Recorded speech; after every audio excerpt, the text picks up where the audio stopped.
Welcome, everyone. As we wait for individuals to join us today, we want to know where you're listening in from, so let us know that in the chat. I am Ann Peters from the Pulitzer Center, and I'd like to welcome you to today's Talks at Pulitzer with Pulitzer Center grantee and playwright Sarah Shourd and Rhodessa Jones, director of the Medea Project, Theater for Incarcerated Women.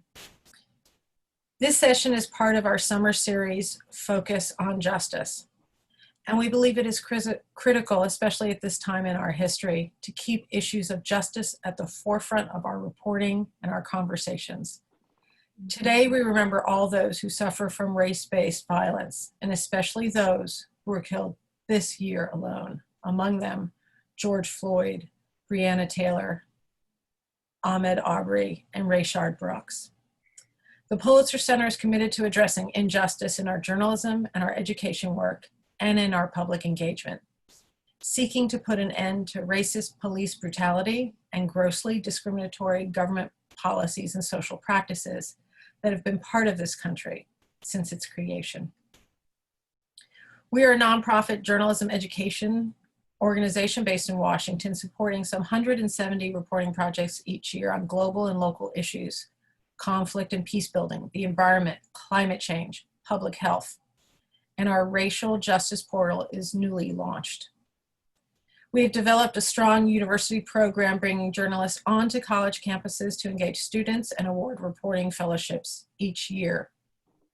On the K through 12 education front, we reach thousands of students and educators via class visits, more and more now, online sessions, and online and in-person teacher professional development workshops. We also put together public and university events and webinars such as this one, our Focus on Justice series. And you can find more about all of that work at pulitzercenter.org. A few quick logistics before we move on and before we start the conversation with Sarah and Rhodessa. We want to let you know there will be time for Q&A. So you can even, throughout the conversation that Sarah and Rhodessa are engaging in, put those questions into the Q&A box. You'll see that icon on your screen, so please start going in to let us know what your questions are, because I see folks from Central Virginia, San Pablo, California, Atlanta, so many folks from all over the US, Philadelphia, San Jose, California, the stolen lands of the Yakima and Umatilla. We really appreciate you being with us here today. If you do have any technical difficulties, note that all of the attendees are muted, but if you can't hear us, let us know that in the chat icon. So your questions in the Q&A and any technical problems in the chat. Please note we are recording this session today to post it online for others who cannot be with us. And if you would like to use social media, the hashtag is JusticeFocus. One final logistic, please, once we are done with today's program, stay on a few moments to fill in a brief survey. Now I'd like to introduce our speakers for today. Sarah Shorten is an award-winning journalist, artist, and former Stanford John S. Knight Fellow based in Oakland, California. For the last 10 years, she has worked to uncover the realities of mass incarceration and solitary confinement for audiences after spending a year as a political hostage in Iran. She's the author of 2 books, a graphic novel, and a play.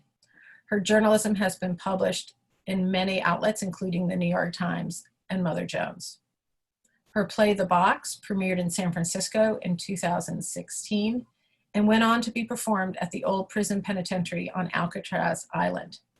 And I should say that this webinar provides the backdrop to the forthcoming Pulitzer Center supported virtual performance of Sarah's play in the coming weeks. Rhodessa Jones. As director of the Medea Project, Theater for Incarcerated Women, Rhodessa has centered the experiences of incarcerated women in storytelling and explored the role of theater in reducing recidivism rates. She has decades of experience creating theater inside prisons. In addition to extensive workshops and productions in the US, Rhodessa has led the Medea Project in South African prisons and was recognized as an arts envoy by the U.S. Embassy in South Africa in 2012. And now I'd like to turn the conversation over to Sarah and Rhodessa. Thank you so much, Anne. Good morning, everyone. Good afternoon, good evening, wherever you're zooming in from. Rhodessa and I are zooming in from the San Francisco Bay Area in the spirit of collective liberation and love. We welcome you to this conversation about incarcerated women, collective trauma, racism, and the healing that this country is in the midst of. It has been in the midst of for a very long time. So welcome, Rhodessa. It's an honor to have you here. Thank you so much. Thank you. I so appreciate being here. Thank you. Absolutely. So Rhodessa, you've been working with incarcerated women for 23 years. And I see the work that you do. We're both theater artists, and we both are in the business of telling stories that need to be told that aren't often told. And I see the work that you do as, not a luxury. Some people see art as a luxury, as something, extra for the bourgeois, but I don't see it as that at all. But it's what people are talking about more and more as an essential service. And I see your work with incarcerated women as violence prevention. Can you tell us how your work gives women the tools to save their own lives? First and foremost, my work is always, it's the kind of art that's life affirming. And it is not art for art's sake. If it does not save a life, that's the kind of art I'm not interested in. One of the things that I found early on with incarcerated women was giving them a voice, I mean, so many women, white, black, blue, green, we suffer such indignations and such assaults because we don't know how to say, stop, this hurts me, and if you do, you can end up in jail. I mean, if you end up fighting off the predators, people who, shapeshifters who live in your family, and by the time you've had enough, you've broken every social rule, and bad girls should be definitely locked down and not even seen. And when I went into the jails, I was so fascinated with all the women that were in lockdown. I was so amazed at, and also the grist. A lot of them were very angry. Some of them had 1,000-year-old eyes, but they were alive, and they were waiting for me to lay down the bullshit. They're used to the bullshit, and they're bullshit experts. So it's like, okay, what is this woman going to do? And I started to move and speak, handstands, back bends, and I just turned like 42, 43 years old. And I talked about my daughter just having gotten married, and I was going to be a grandmother. And they were fascinated. They were just fascinated. One, African Americans, we're taught, don't be telling everybody your business. So the women were standing around, later people asked me, well, why are you telling us your business? And I said, because I'm interested in how do we create, through sharing our stories, our experiences, how do we create a road out of this place, back to our families, back to our communities? So I would say, to answer your question, it all began with realizing that I gave them permission to speak. And with some prompts. It was basic prompts like, well, what is your name? Who gave you your name? And women started to realize that even that was important. What was your grandmother's name? I met a young woman in prison in Florida. Her grandmother's name was Aretha. And everybody went, ooh. And I said, if your grandmother's name is Aretha, the power behind the name, she is not happy with you being here. You've got to get it together, girl, and get out of here. And she was crying and laughing, something as simple as that. And then in South Africa, I started to ask women, how did you break your own heart? How have you put yourself in harm's way? And also for the South African women are extraordinarily fabulous, jail and outside of jail. And I said, well, let us play today with me at my best, which is a game from an authenticity study I did. And it was fantastic when women stepped up and could talk about what they did very well. Culturally, America, the Western world, it's like you worry about blowing your own horn.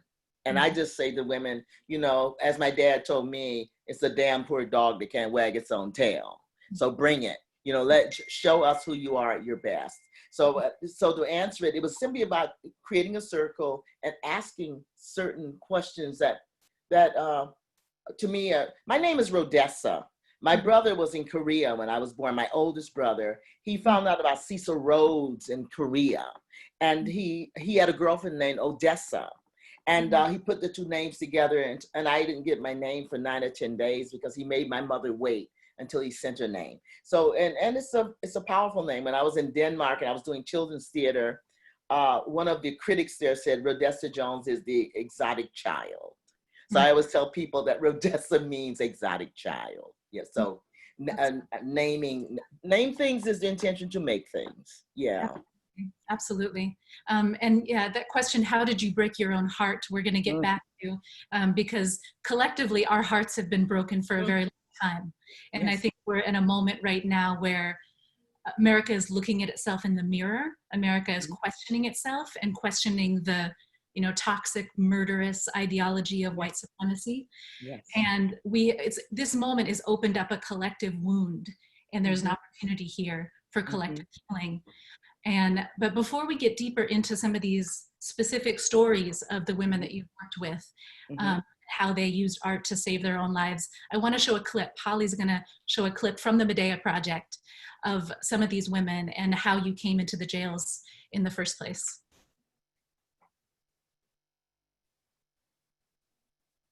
Rhodessa was trying to, see what was going on with the women, and they would really break down and tell their stories. They felt really, really safe with her.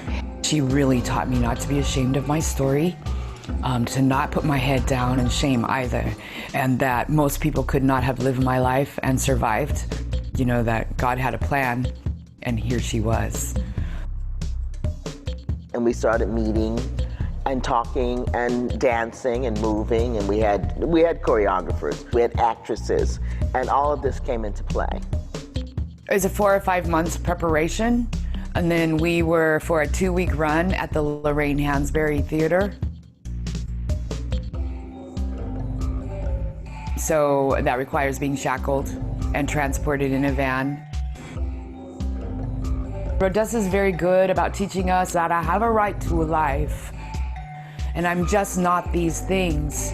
And so to have this kind of audience and attention, if you will, to hear what I have to say really puts a stamp of approval. If I need that, I don't need that anymore. I needed it then, to say that you're okay.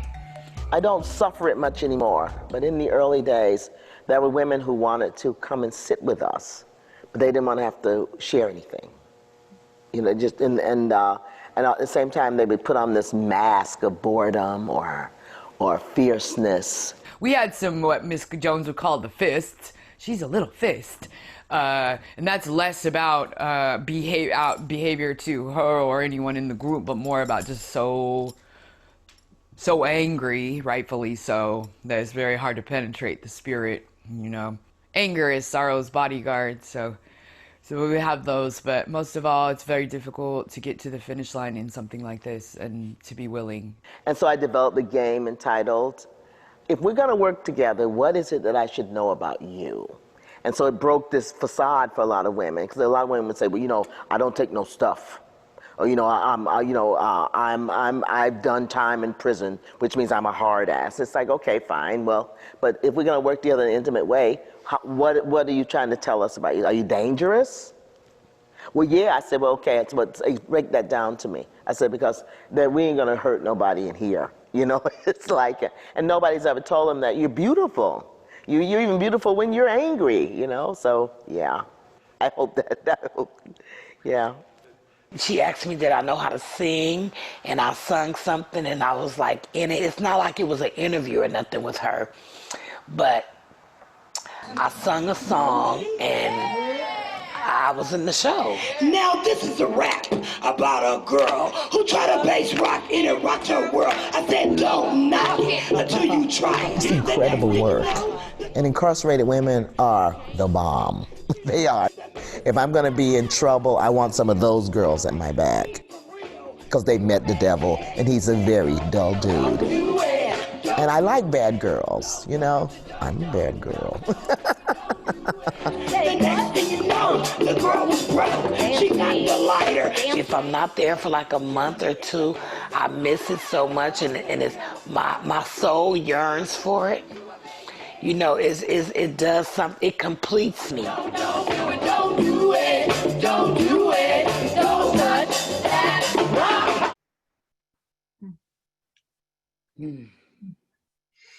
Yeah, I've been lucky enough to see the Medea Project perform several times, and it's the same thing. It's a feeling of witnessing and seeing a part of yourself being witnessed as a woman.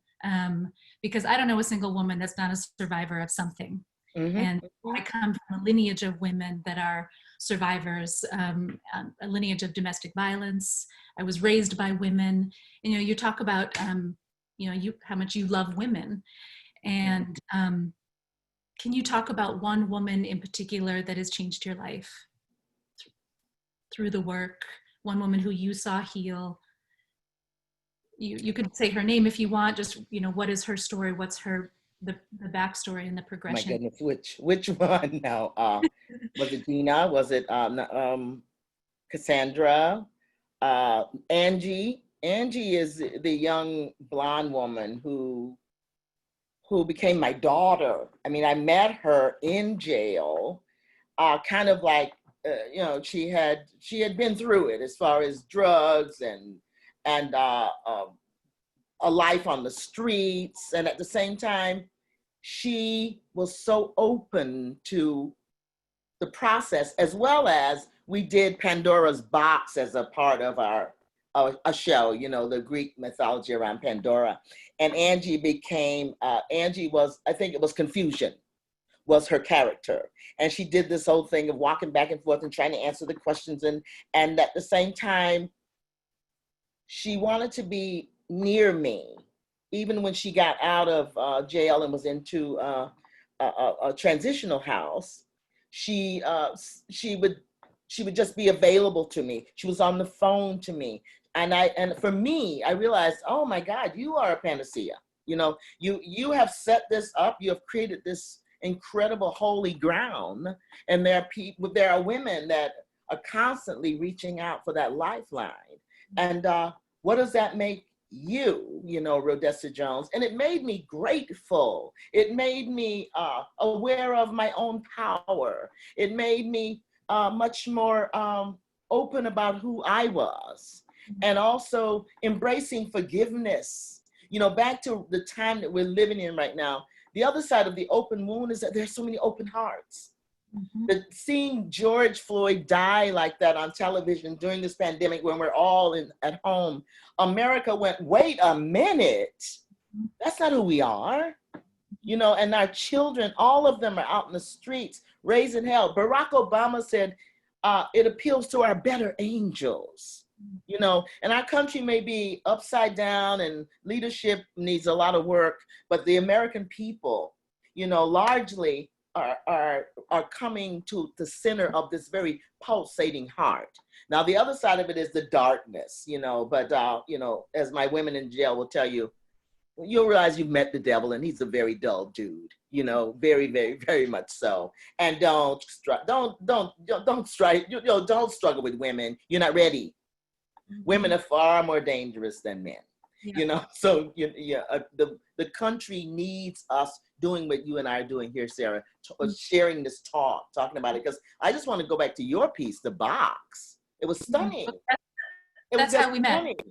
Yes, that's how we met. And it was just like, I was like, now here is a woman artist working with men, and you just like created this. It was really a huge, it reminded me of a dollhouse, the set did, and that we could look in and you got it. And I don't know if that's just that as women, we hold everything. Mm-hmm. And I don't know how you went in and saw this configuration of incarceration and thought, this is what we can do. Mm-hmm. And I was just like blown away at the art that you put before us, as well as the stories. So here we are, here we are, and I feel like we're a part of the art activists who are needed. Yeah. Art activists are needed if we're going to help people in lockdown, if we're going to help people in juvenile detention, if we're going to help people in mental institutions. I mean, the artist is the one with the vast imagination. Yeah. Absolutely. Yeah. Well, thank you, Rhodessa. I mean, it was definitely one of the honors of my career to have you show up at the Z Space. That was the premiere of my play in 2016, and you showed up with Senator Leno on your arm, looking. We were fabulous. Yeah, I mean, my work as a journalist and an artist comes from the unique life that I've lived, that all of us have lived. But without art and without the ability to express myself and connect my own pain, I spent 410 days in solitary confinement 10 years ago when I was a political hostage in Iran, as you know. You knew that before, but we recently talked about it. It's interesting because I was, like I said before, I was raised by women, and my struggle has very much been my struggle for liberation and healing, very much been the unique trauma experienced by women as victims of violence by men, right? And even prison as an institution, largely politicians are men, largely the world is run by men, and are putting women and men in prison. I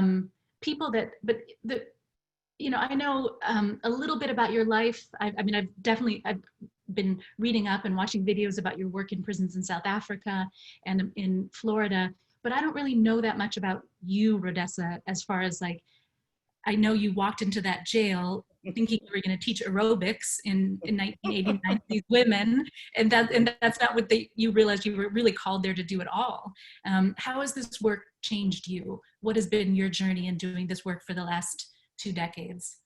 Well, just to backtrack a little bit, I was a mother before I was a woman. I had a daughter at the age of 16, and thank God for my mother and father. We're talking 1965. I was living in upstate New York with my parents in the country. We had a dirt farm, so to speak. And my mother was very, very disappointed because my mother had 19 pregnancies and 12 of us lived. And at the same time, there is a holiness about life, as well as the history of slavery in America, that, as a modern girl, I was going to go to Florence Critton home and have this baby and leave and come back, I don't know, and do what? But my mother saw me in a bathtub, naked, and she knew I was in a, quote, a family way, and went and told my dad. And I told them, well, I'm going to give the baby away. My father said, no, you're not. He said, please. He said, I realize you're young, you might have to go, but if I only have 2 grains of rice, that baby gets 1 and you get the other. And if you got to go, you leave my blood here with us, And so that was something very profound about that kind of support.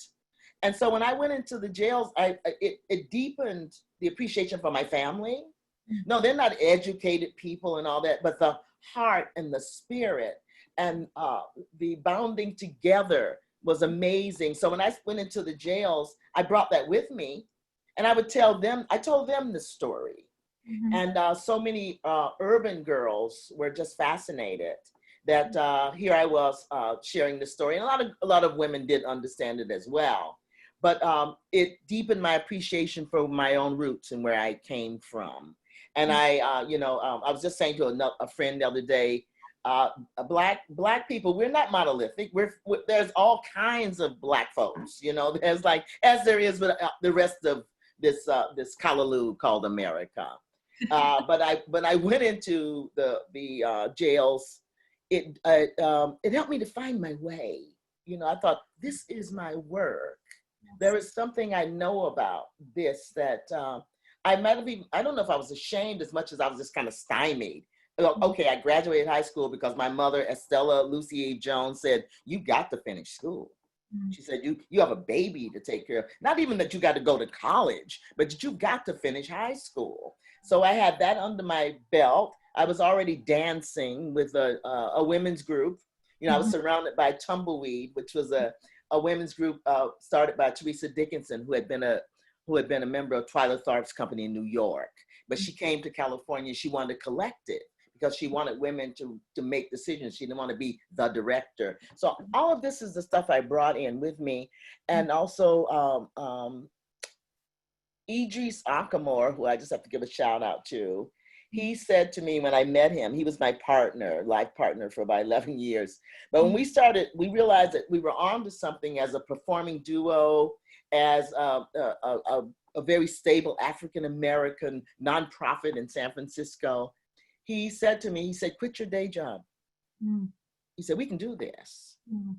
And he said, you know, but we have to just like change our habits. We have to get up earlier than usual. We have to be on the phone.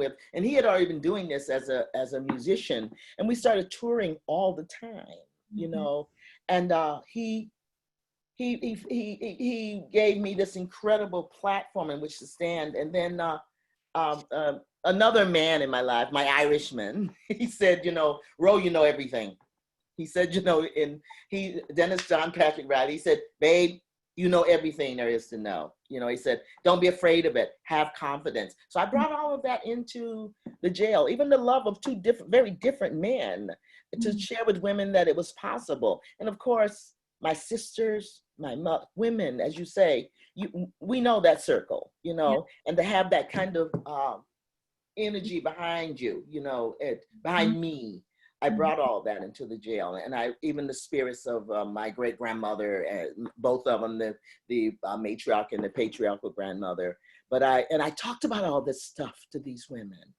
You know, I mean, we're talking crackheads, we're talking heroin addicts, we're talking boosters, we're talking paper pushers, you know, foragers, and all of a sudden we're doing kitchen table talk, and I think it touched the memory, which is the name of my book I'm writing right now, is Nudging the Memory, you know, to remember who you were before life came and before life hurt. Yeah. Oh, incredible. That's incredible. It's amazing to hear you talk about the men in your life that have given you support. I mean, my play, and we're going to show a clip from that now, The Box, is based on stories that I collected in solitary confinement across the country. And for me, coming into, you know, a lot of the men that end up in solitary confinement and women in this country, when there's 80 to 100,000 on any given day, this is the deep end of our prison system. It's psychological torture. It's illegal under international law. And these are the most vulnerable populations, the same populations that you're working with in your theater work, the mentally ill, people with substance misuse issues, people with a tremendous amount of trauma are put in conditions that's exacerbating their trauma, and driving them, you know, just to the very edge and beyond, you know, destroying them, driving them off into suicide or self-harm. And what I also found is I traveled to 13 different prisons across the country and interviewed men and women. I found that people just had a tremendous amount of humanity. You know, I found men that are doing their work because you know, they're in a place where all there is to do is think about their lives and think about their regrets and think about, if they're given a second chance, what will they do with it? So I was deeply healed and moved by working with these men. And this is a clip we're going to show from a year ago, we did a performance on Alcatraz Island at the Pulitzer Center, supported in the old penitentiary. And this is a scene where Ray Duvall, the Black Panther character who's been in solitary confinement for 19 years, is released. He's saying goodbye to his the four men in the pod that he's been with side by side, though they've never seen each other's faces. So thank you. We'll watch this clip.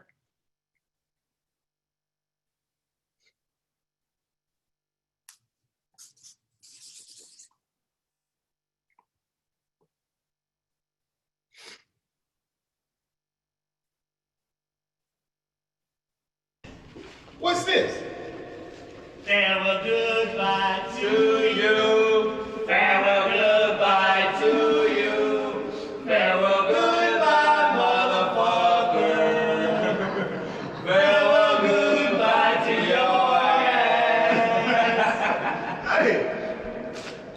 in this? It's your recipe, ese.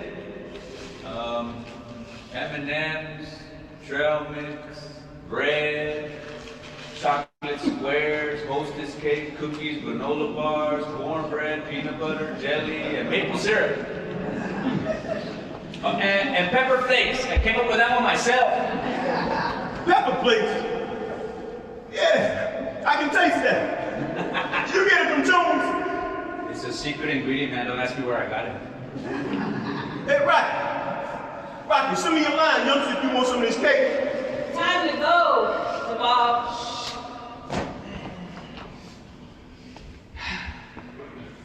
Rack forward.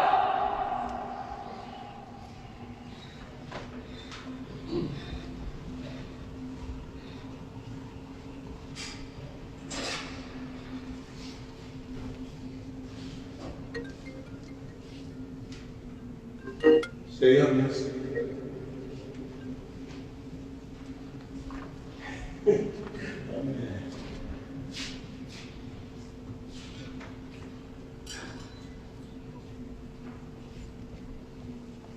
G.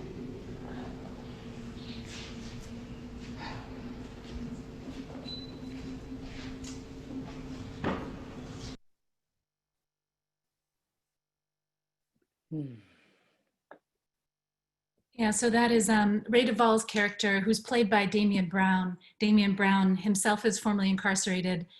He did over 20 years in prison, and now he's come out to be an incredible award-winning actor. Ray Duvall's character was inspired by Herman Wallace, who I'm sure you've heard of, Rhodessa, one of the Angola Three, the 3 Black Panthers that were held in solitary confinement for over 40 years for a crime that they never committed.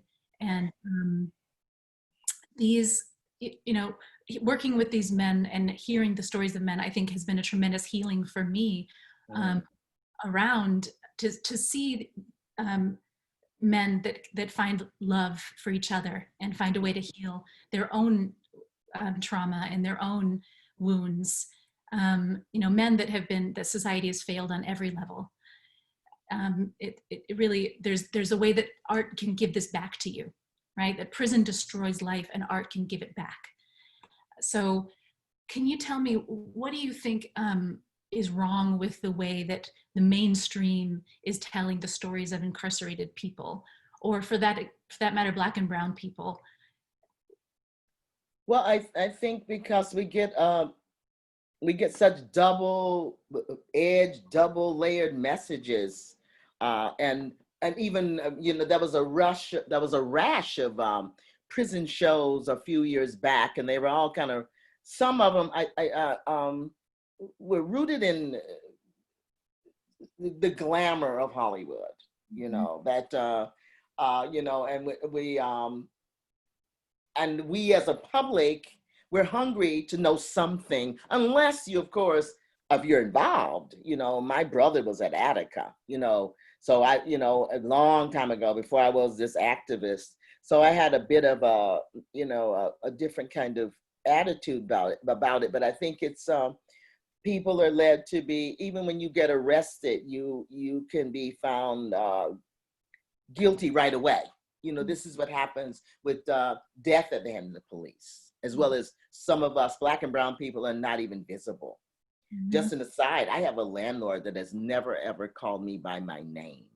Mm. I've lived here for 50 years. Mm. This man has never ever said, "Hello, Rhodessa." It's like I open the door and he starts telling me what he needs or what I haven't done right. And lately I've seen him looking at me because of the news, Black Lives Matter, and all of a sudden maybe I'm coming into view, you know. So, but we've been led as a culture, and we need to believe this. You know, one of the things about this American ability or a tendency to otherize other people, you know, because it gives you some leg up. But as Toni Morrison says, if you can only feel tall because somebody else is down on their knees, then you got a problem. And we're at this place now. And I think the artists going inside get to put these ideas out there, get to expand the imagination. You know, now I've been in places where my visit has been cut short because the powers that be are afraid of they're afraid of what I'm saying to the men. You know, they're afraid that these monsters are gonna riot. And at other places, San Francisco's county jail, Mike Hennessy he thought it was so important that that with women, the women I work with, at first I worked with men too, that they got to have some social interchange with an artist. But I think back to your question, I think it's just that it's easier to make up the whole damn thing, you know, and that gives those people in somewhat power reasons to lock people down and they're just never seen. That's insane to me. You know, the whole idea of solitary confinement for real, for that long, what on earth could you do for that long, you know? And it's interesting, we're in this collective moment. I'm during the shelter in place or self-quarantine, which is obviously ongoing. We're not at all out of this pandemic. Acknowledgement of collective safety, and at the same time, a critique of prisons and an acknowledgement that prisons were not making us any safer. Right. Exacerbating the public health crisis, both before the coronavirus epidemic and during. I mean, prisons have become epicenters. You were talking to me this morning, we were talking about San Quentin and some of the other places in California that are just exploding right now with coronavirus cases. And there's a moment of collective safety and collective struggle where people exploded into the streets after they saw the video of George Floyd's lynching. And that explosion was also an acknowledgement that we absolutely are in this together, right? Yes. And you and I were talking about all the new people in the movement, right? This wider swath of America, a lot more white Americans coming in. Yes. And you brought up White Fragility, the book that's now #1 on the New York Times bestseller list. I mean, you can definitely say one thing for sure: white people are reading. They're the top. The top 10 books on the New York Times bestseller list are about anti-racism.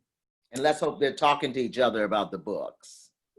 Let's hope that that's the discussions that are happening. Exactly. But you know, this work is not for the faint of heart. The work of healing, the work of liberation. And is there anything that you want to say about white fragility or what you've experienced among the white people in your life that makes you concerned that this moment is not going to have the, you know, longevity that it should? Well, I'm hoping and praying that the people who say they love me, white people, I hope that I talk about white fragility in my own way. And I'm hoping that the people that love me are at least listening, or I had a dear friend who told me in all her magnanimous love for me that she didn't see color. And I had to just let her have it. No. And she kept saying, but I love you. I said, oh, that's well and good, honey, but you don't even know me if you don't see color. And I told her, don't ever say this to another brown or black person ever. And she was just stunned that I had sort of gave it to her. I said, do you understand me? I said, because I'm talking to you like this because I love you. Isn't that what we're doing here? And then a few years ago, I did a play at Theater Rhinoceros about race and segregation and prejudice. And it was with black and white women. And most of the women that were in the play were coupled with a black woman, or a white woman was with a black woman or a brown woman. And that was one lady that had a total meltdown as the story started pouring in about the abuse and the made to feel less than by the women of color. She got so upset and she just lost it and said, but it's not my fault. It's not my fault. And that was this was maybe 10, 15 years ago. And she sincerely wanted to be absolved of it all. And I said, what are we supposed to do? Not hear them? Because you're feeling nervous and shaky and guilty? But I just want everybody, I said, we get it. You're here with us. You're laying with a black woman, so we get it. But understand that you benefited from it. You benefited from this terrible thing called slavery, called oppression, called domesticity at its darkest. You benefited from it. And I think, but God bless women again, I think we heard each other easier than sometimes a mixed group, co-ed group of people. Women will, or they'll just like want to step up and try to keep it real, and then there's too many. You better go sit down, because there's some young sisters that they are so powerful. Young black and brown women are just like, they're not having it, and and they're educated, so they can bring it both ways, or they're just so furious with where the women before them have been. A lot of the daughters of women that I know, and granddaughters, women I know, they're still in lockdown. Their children have had to like understand through the theater I make. They come and they hear their mothers and their grandmothers talk about the journey that they took or didn't take, and but now they're the children out front too, leading this thing. So I think that we all have to just keep wide open, stay as open as you can, America, and be aware of that's supposedly the lynchings that are going on now, that are like a backlash from Black Lives Matter, maybe not. And at the same time, pay attention, keep your eyes open, and also feel, develop these other senses. Because we're all in shelter, because we're all seeking a certain kind of safety, we have other energies and other mechanisms that kick in. I spend a lot of time in my head now. I spend a lot of time walking around in Rhodessa's head and looking at those little places that Rhodessa kind of kept closed. But I also check my traps, and I try to keep my heart open for the people that I love, and reaching out to people. But we're in this together, but be active about taking care of each other, taking care of the people around you. Yeah. White people need to do their work. Anti-racism is not just like a class you took in your 20s and you're done. Yes. It goes on and on and on, and you gotta hear it. You gotta hear it. Yes.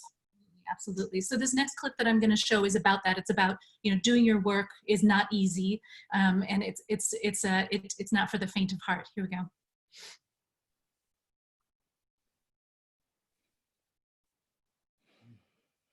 Hands will never be a weapon. Love will never be a curse. Hands will never be a weapon. Love will never be a curse. Look at me, I'm a monster. Look at me, I'm a monster. Look at me, I'm a monster. Look at me, I'm a monster.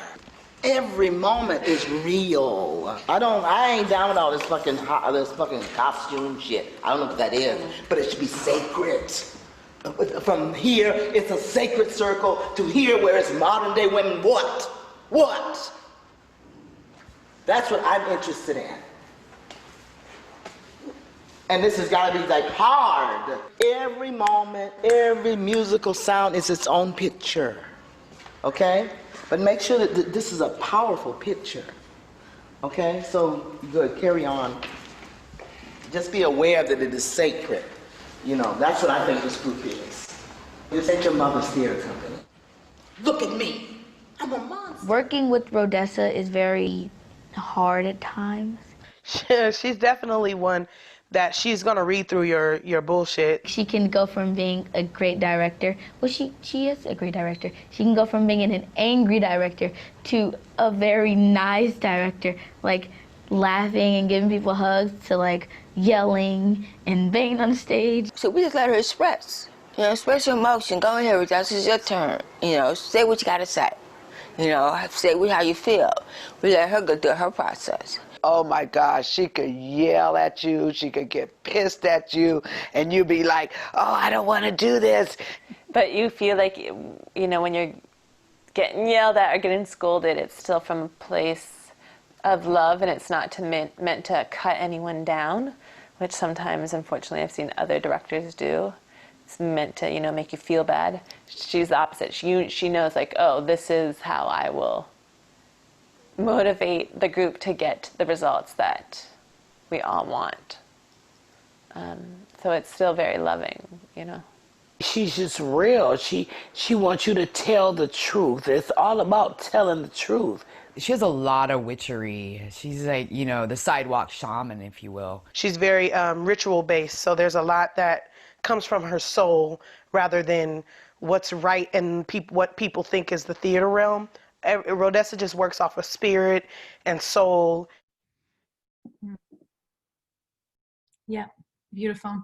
So we're going to move right into the Q&A because we've got some amazing questions streaming in. Wonderful.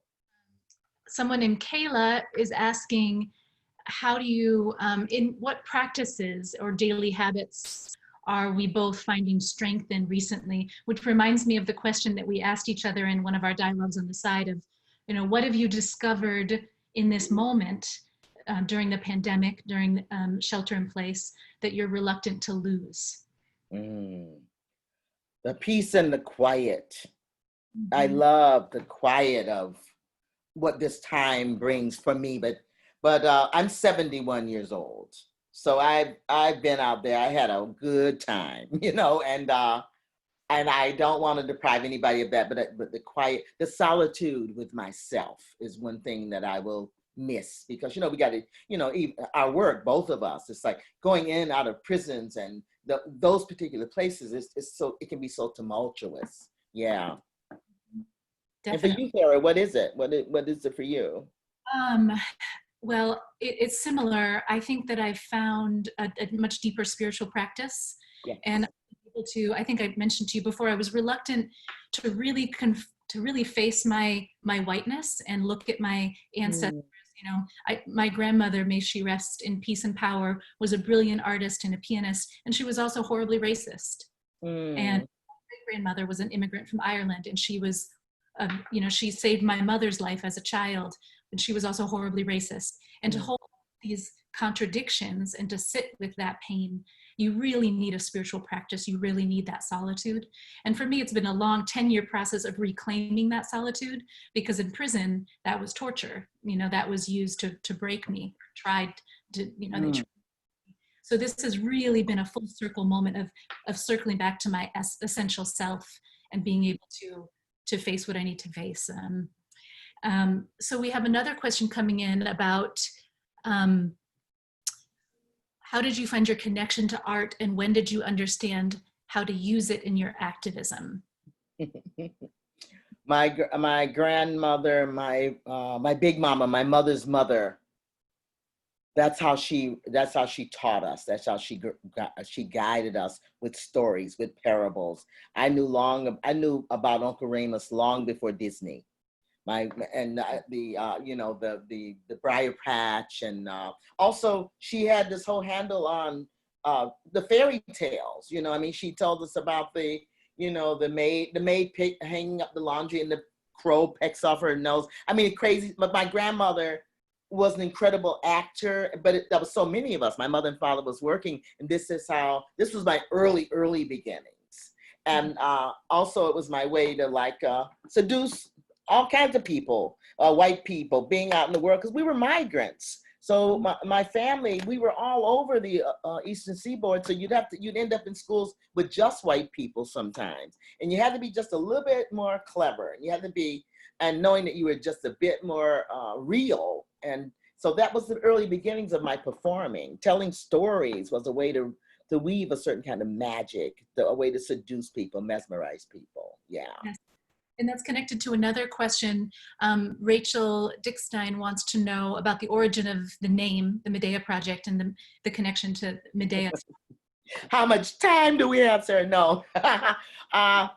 When I started working in the San Francisco city jails, Bryant Street, I had been asked to come in and teach aerobics to incarcerated women. I had actually gotten this decree down from the California Arts Council. God bless them. They knew so many women were going to jail. They were trying to figure out what could they do in support of women in lockdown.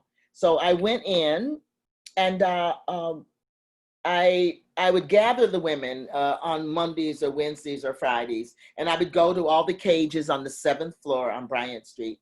And one day I wandered to the back of the 7th floor where there were women in cages. And that was a woman named Deborah sitting there. And she was already on the moon. And I've got my extensions, I'm being fabulous, and I'm being up. And I'm like, this is your life, not a rehearsal. You want to come to the gym, blah, blah, blah, blah, blah. And all she would say is that only God can judge me.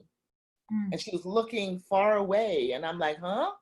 And she says, I'm waiting for God. I'm waiting for God to come and tell me which way to go. So I went back to the desk and they told me that this woman had actually murdered her baby in a cocaine hallucination fury fight with the father. The father had said, I want you gone. And because they were doing coke and he realized that she had really developed a bad habit. Not to mention, this woman had graduated Berkeley. She, and all of a sudden during the day, he was driving buses or whatever, and she was out, scrounging, getting more cocaine. She had gotten really strung out, and he found out about it. And he said, I want you gone. I only want my baby out of here. I want you gone. And she said, okay. And he stormed out, and she said, as Medea, if you know anything about Greek classics, she smothers the baby. This woman says, well, watch what I can do, which is the final frontier. And she does this. And I heard the story.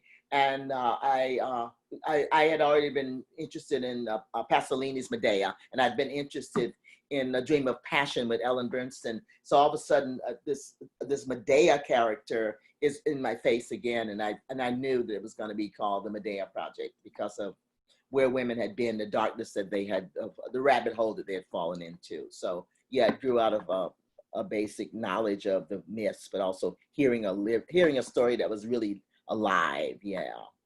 It's to try to imagine the depth of unbelievable pain that woman hearing to commit that act.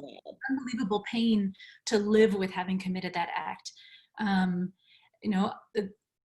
This other question is, all the questions are just perfectly delving into the stories you're telling, but Kayla wanted to know, how do you find the strength to hold such difficult stories? How do you find the strength to hold these stories? Well, they strengthen me. I'm incredibly empowered because I'm privileged to hear them. I found mechanisms that women will share anything with me. But once I had the great privilege of being on a panel with Elisa Garza at Hamilton College, and someone asked her about self-care, and she said, "I'm not interested in self-care. I'm interested in collective care." And I thank God for my Medea crew, the Medea Project, Theater for Incarcerated Women, because they are there to hold me up. They're there. They pay attention. They pay attention to me. They pay attention to my need to chill out, and they will tell me so, and I need that. I need other people that are willing to step up. But largely, I'm so glad that this is the work that found me, yeah. Yeah, and I would say the same thing, the people that I work with. Working with men that have, some of them don't deserve to be in prison and have never done anything wrong other than just be hurt people that, made a mistake and never got a second chance. And others have done violent things, have hurt people and carry a tremendous amount of remorse and pain and desire for redemption. And working with men and getting to know men that are doing their work of healing has been healing for me, You encounter men inside prison that you just don't see on the outside. Really, men that have looked at parts of their nature that a lot of men or people, for that matter, never have to, and have confronted their own pain, and that gives me a tremendous amount of healing and strength, and ability to continue to look at do the work. Yes. Yeah. So Catherine Nye wants to, Natalie's here. Hi, Natalie. We have time for one more question, Natalie, or? Natalie's here. Oh, maybe she's not supposed to be here. Okay. I don't think I'm supposed to be here. I'm happy to be here with you. Yes. But I'll let others ask questions. So we'll ask one more question or two because we have about 5 more minutes. Catherine and I wants to know, just talk about this conversation about violence prevention and defunding the police, and how the reforms have not been enough, right? The police department is not at all where it needs to be. We're in a place where we're absolutely confronted by the utter failure of police departments to keep us safe. I recently read this, hundreds of thousands of rape kits that are untested. Yes. Sitting in, I saw that too, yes. warehouses across the country that the police say they don't have money. The police never should have been given the responsibility of these rape kits in the first place. So how do we have this conversation about working with prisons, and against the prison system and the police department? Is there anything that you want to say about that, Rhodessa? Well, I speaking to a friend about after George Floyd was buried, and it was like, well, okay, now what do we do? This is what the pundits were saying about with all the children in the streets. And I think the leadership will have to take the young back to the very beginning, of like all of the things that all of the services that were either ignored or failed us, good housing for everybody, a great education for everybody, looking at mass incarceration, from all those sides. Because I was saying to some young people that the death of this man really speaks to mass incarceration, and that so many things were thrown to the side. And the police, and I mean, I have police in my family, but largely the modern day idea is that a lot of them are legalized gang. And they're terrified of the people that they are really overseeing, not even like servicing, they're overseeing these people, and they're terrified of them. And also it's the only place they have any power. And all of that has to be disseminated and looked at. It all has to be like, I think with community groups, we need to start back with community review boards with young people with all this passion. It can't be politicians that can be bought off, and it's got to be social workers. It's got to be, people that are here in the name of psychological, spiritual service. There's got to be a large, I think there should be a large community review that's made up of, defunding the police means that we have some of this money to bring in people to take it apart and look at it, to talk about racism, to talk about fear, to talk about men. Most men don't know what a woman is. To throw rape kits away, good Lord, what I'm saying? Give me a break, and I think that we have to just like start anew. As my friend Seiko Sundiata would say, learn the history of, get with the history of rocks and stars, get with the hard facts of the planet. And, we got to go all the way back and take this thing. The civil rights era is a good place. The beginning of the civil rights movement is a good place to start taking things apart again, and everybody participating and admitting where they came in or where they didn't come in, or dealing with white fragility, dealing with this whole idea of all lives matter. Yes, but if we can get Black lives to really matter, it would solve a lot of our problems. Yeah. Absolutely. And so this is connected to Caden Roberts' question about whether either of us would call ourselves an abolitionist. And I do consider myself to be an abolitionist in the sense of that is the world that I orient myself to. That's where my moral compass should always be directed. And the vision of a world without prison is what keeps me trying to expand my imagination, because I struggle with it. People in my family have been victims of violence. I've been a victim of violence, and I want those people to stop hurting other people. And until there's a solution, I'm not going to say that I never support anyone going to prison. Yes. That have directly hurt people in my family that I support being in prison for now until there's a better solution. I try to just orient myself towards the doctrine of do no harm. Yes. And but that said, you have to constantly be reminded that the vast majority of people in our prisons should be in mental health services, should be in substance addiction programs, and that the prison is not fixing any of these systemic problems, it's only exacerbating them. So we need to, right now, people are saying these incremental changes are not enough. We're running out of time. We have to think of the holistic solutions, and that's what abolitionism asks us to do. I think I concur, but largely I am an artist activist. I really believe in artist social change. It's just a way to create a circle and we all start sharing stories, and let us begin from there, And then Richard Pryor, the great comic, said, some folks belong in jail. So we have to keep that in mind too. Yeah. Thank you, Rhodessa. What a joy. Thank you. It's been a lovely, lovely time. Thank you so much. Thank you. Yeah, we have many more. You can always call on me for anything in your work and in your life. I hope that we continue to stay connected. We're in it now together. You ain't got to get rid of me. Thanks so much. Thank you. And thank the Pulitzer Center as well. Thank you. Well, thank you both. I know we could spend a lot more time just connecting, and I know more questions coming in. I should say that for those of you who we didn't get to your questions, we're going to have a follow-up on our website, both with the video so you could share it out or listen to it again, and just think about our conversations today, and really thank Sarah and Rhodessa, and for all of you for being with us. Also a special shout out to my colleague Holly Peipenberg, who's our producer on this session.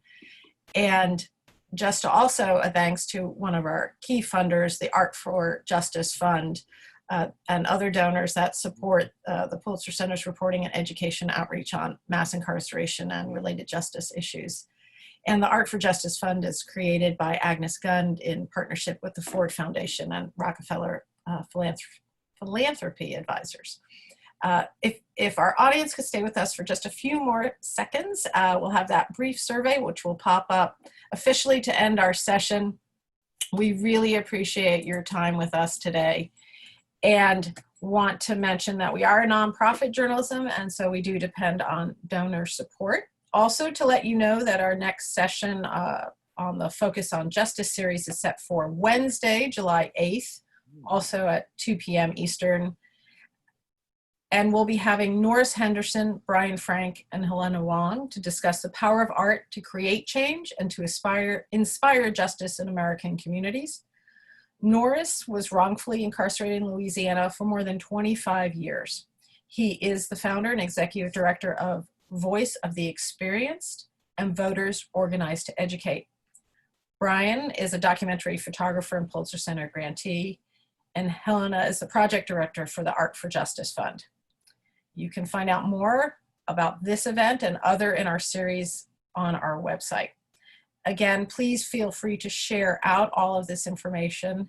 And thank you again for all of you being with us. Thank you, Sarah and Rhodessa, and all have a good day. Thank you. Thanks everyone for being here.